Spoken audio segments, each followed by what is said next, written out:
Hello everyone, how are you all? I hope you are doing great. So, जो लोग मुझे नहीं जानते हैं, let me introduce myself. My name is Ravneet Kaur. I am teaching in permission classes from last 6 years. मैं यहाँ पे पढ़ाती हूँ English and Social Science.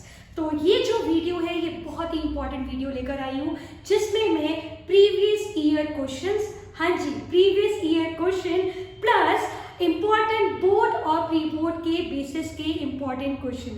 तो आज हम कवर करने वाले हैं चैप्टर 1 हिस्ट्री का, the rise of nationalism in Europe. ये वाला चैप्टर के आज हम इम्पोर्टेंट क्वेश्चन करने वाले हैं।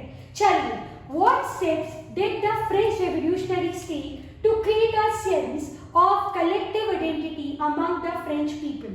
तो इस क्वेश्चन, अगर ये ऐसा क्वेश्चन आता है तो आप क्या लिखेंगे? इसमें आप बताएंगे कि उन लोगों ने यूनिटी क्रिएट करी, फ्रेंच फ्लैग के बारे में लिखेंगे, ट्राई कलर फ्लैग के बारे में डिस्क्राइब करेंगे आप, साथ के साथ आप ये बताएंगे कि फादरलैंड के बारे में बताएंगे।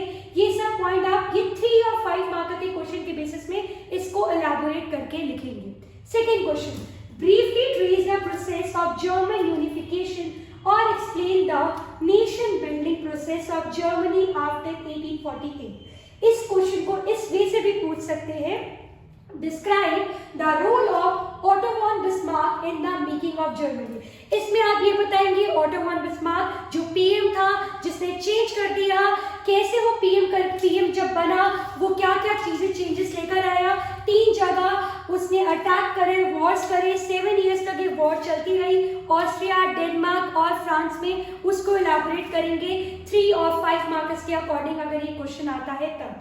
चलिए, third question, what changes did Napoleon introduce to make the administrative system more efficient in the territories ruled by him?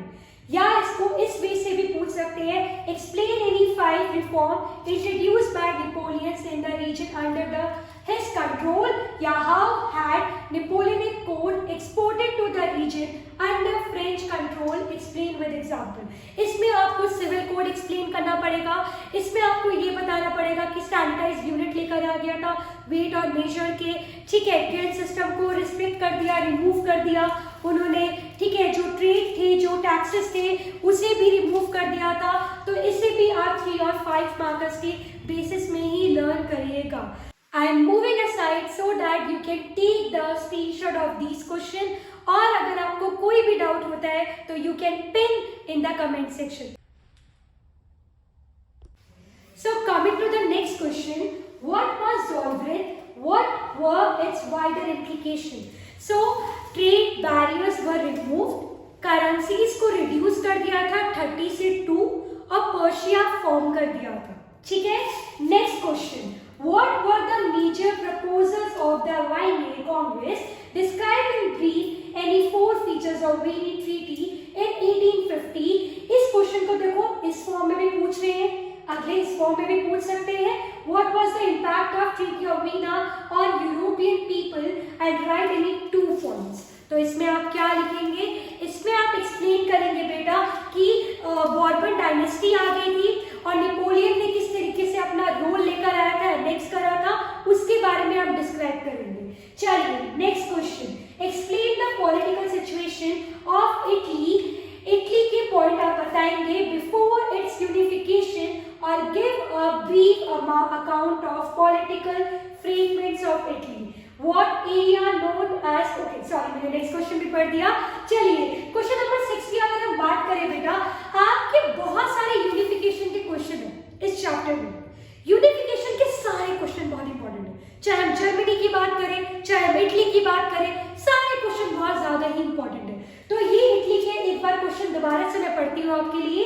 Explain the political situation of Italy before its unification और give a brief account of political fragments of Italy. इसमें आप मसीनी का role बताएंगे, इसमें आप कैवॉल का role बताएंगे, अलग अलग जो रोल थे वो बताएंगे, 7 पार्ट्स में कैसे डिवाइडेड थी, किस तरीके से कंट्रोल किया, उसके बारे में एक्सप्लेन करेंगे।